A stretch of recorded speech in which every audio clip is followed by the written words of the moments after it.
So I just got finished watching that damn show, and I realized that in contrast to the other seasons, it was pretty bad. I would say, not like the middle bad, with that fucking shithead brick.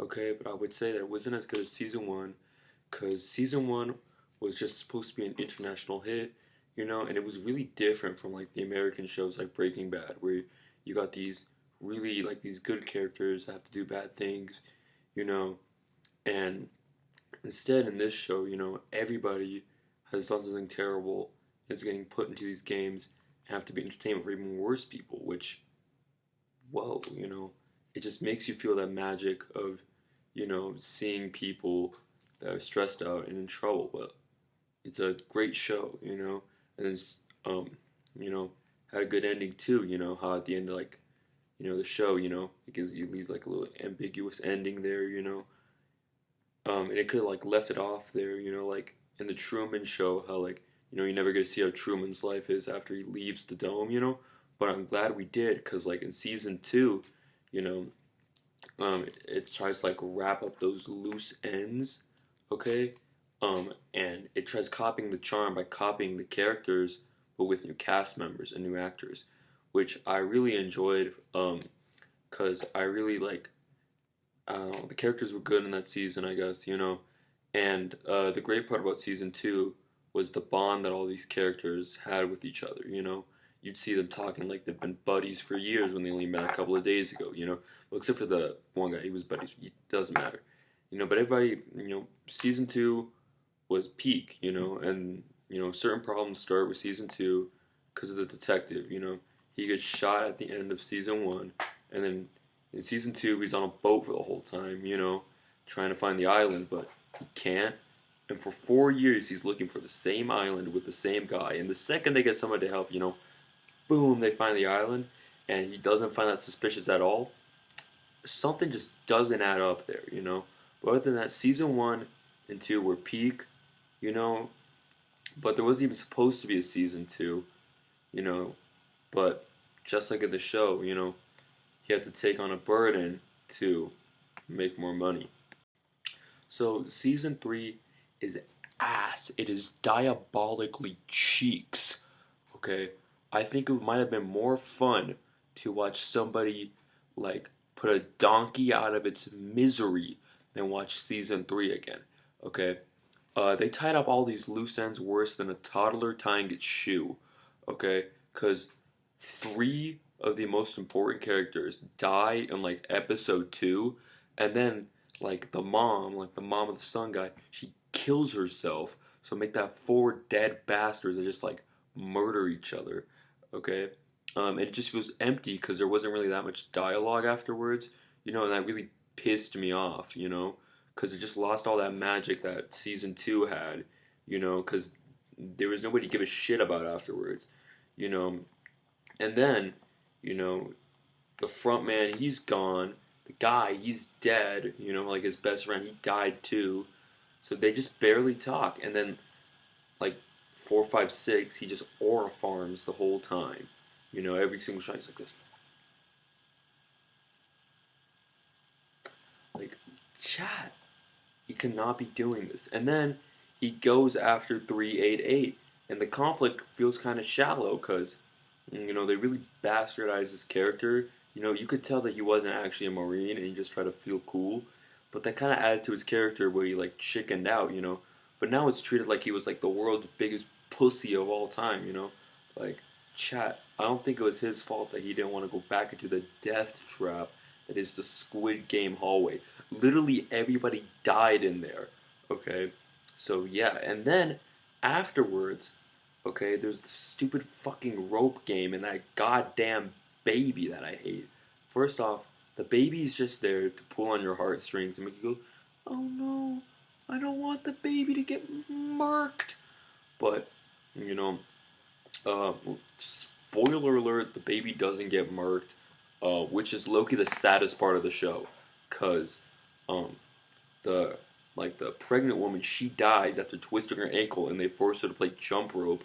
It was a no-brainer that she wasn't going to survive, but fuck, at least give her a fucking chance, and then there was that stupid confrontation between the fucking front man, like Frunsky and 456. I'm not gonna try to pronounce his name. I'm gonna be honest.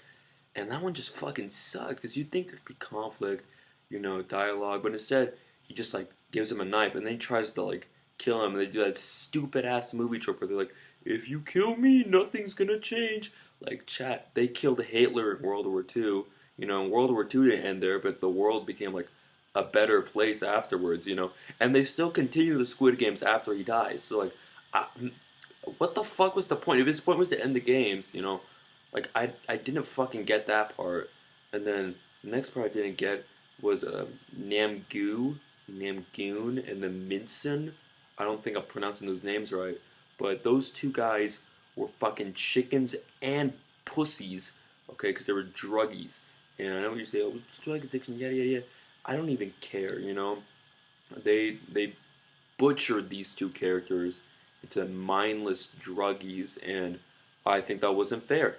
And I think they should have kept Namgu alive for the last round because he would have fit perfectly in there with Minsu. But instead, they kill everybody off in like the first 3 episodes of that fucking season, and it leaves it with like 6 goons, a baby, player 100, Minson, and then like MG Coin. And I fucking hate MG Coin because like his character was already shitty enough. But then, during the scene, with the Sky Squid Game or whatever the fuck, he decides, I'm gonna kill my baby. What the fuck was his thought process there? I could have sworn to you that 456 would have easily sacrificed himself, to get her father and the baby still alive, and he would have still gotten the exact same amount of money. Because it's his fucking kid. He would have just got it in 2 separate denominations. I don't see what the fuck the big issue was with this, But instead he was like, I'm gonna kill the baby and get all the money for myself. He was already gonna get all the money for himself, and they could have done even something stupider, and he could have got 2/3 of the money, okay, and then Gihan would have got Gihan.